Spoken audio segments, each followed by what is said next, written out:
Welcome to the Canon in 5. We take the most reputable books in history and distill them for you. Every video covers one chapter, explained in simple words through 5 key points. Here's what you need to know from today's reading. You ever had a goal that just lights you up, and then another one that feels like you're dragging a ton of bricks? Well, there's a really good reason for that. Today, we're going to walk through the entire life cycle of a goal, from that first spark of an idea all the way to knowing when it's time to let go. We're digging into the psychology of what drives us and what to do when we inevitably get stuck. So let's jump right in. On one side of the ring, you've got the ancient Greek philosopher Aristotle. His whole philosophy is about striving, about going for it. He basically argued that a good life, a fulfilled life, comes from figuring out your talents and then pursuing excellence with everything you've got. It's about making a smart choice and then committing, like 100%. But then you have the Stoics, like Seneca, who come in with a totally different take. Their perspective is almost the complete opposite. It's not about pushing for what you don't have, it's about adapting to the world as it is. They believed real wisdom was knowing when to let go of a goal, especially when it's just not working, so you can keep your peace of mind. So that leaves us with this big question, right? Do we grind it out relentlessly, like Aristotle says, or do we learn to surrender, like the Stoics suggest? Well, the truth is, you need both.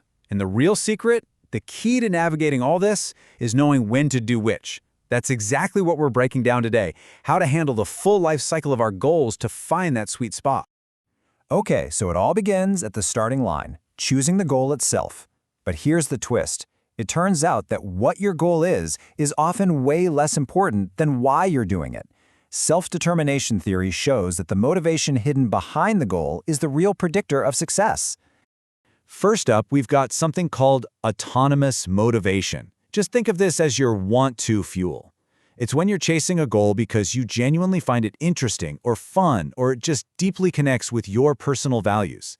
It feels like a choice, something that comes from within you. And on the flip side, there's controlled motivation. This is all the have-to stuff. It's that feeling of being pushed, either by outside forces like trying to get a reward or look good for others, or by internal pressure like guilt or shame. It feels less like a choice and a whole lot more like an obligation. This slide just nails it. Let's make this real for a second. Imagine 2 people with the exact same goal, run 3 times a week. The autonomous runner, our want-to person, does it because she loves being active, loves the feeling of being outside. The journey itself feels good. But the controlled runner, he's doing it because he feels ashamed about his weight or wants to impress his friends. They might both be running, but their internal worlds and their chances of sticking with it are miles apart. All right, so you've picked your goal, you know your why. Now, as you start down the path, that initial motivation dramatically shapes how you experience every single step, especially the hard ones.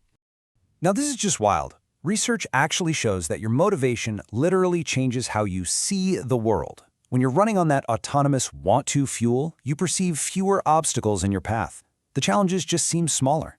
But when you're stuck in that controlled have-to mode, the same road ahead looks absolutely riddled with problems. And the benefits just keep stacking up. When a goal is your own, it just feels more effortless. You're less tempted by distractions. When you do hit a problem, you're way better at finding a practical solution. All of this, of course, leads to more progress, and, this is the big one, it boosts your overall sense of well-being along the way. But what happens when you hit a wall? A really big one. I mean, even with the best intentions, we can all find ourselves completely stuck. And this leads to a critical and, honestly, pretty painful phase in any goal's life.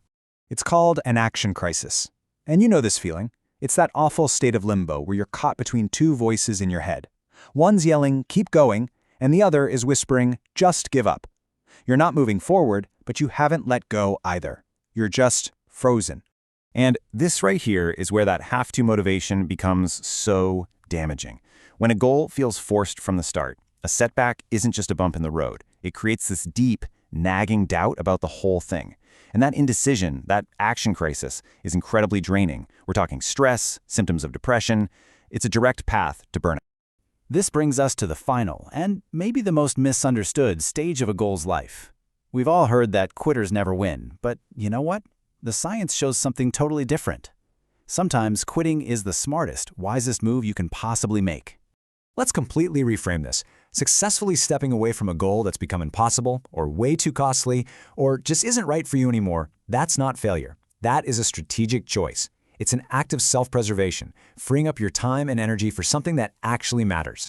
But here's the thing. Moving on is a two-step process. First comes goal disengagement, having the courage to actually stop. But just as important is goal re-engagement, having the wisdom to find a new, meaningful goal to pour all that freed-up energy into. You really need both to move on in a healthy way. And get this, that whole why thing, the autonomous versus controlled motivation, it applies even at the very end. Studies of elite athletes found that those who chose to retire on their own terms had way better well-being than those who were forced out by an injury. Choosing to let go is empowering.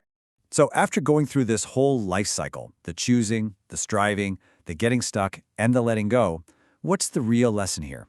What's the one big idea you should take away from all this? I think this quote just says it all perfectly. The point isn't just about achieving the outcome, about ticking the box. The real value, the real meaning is in the process, the act of choosing what matters to you, pouring yourself into it, learning when to pivot, and knowing when to let go. That entire journey is how we grow. It's how we become who we are. And that leaves us with one final crucial question to ask ourselves. Think about the most important goal you're working on right now. And be honest, is it a want to or a have to? Is this journey truly authentically your own? Because in the end, that might be the only thing that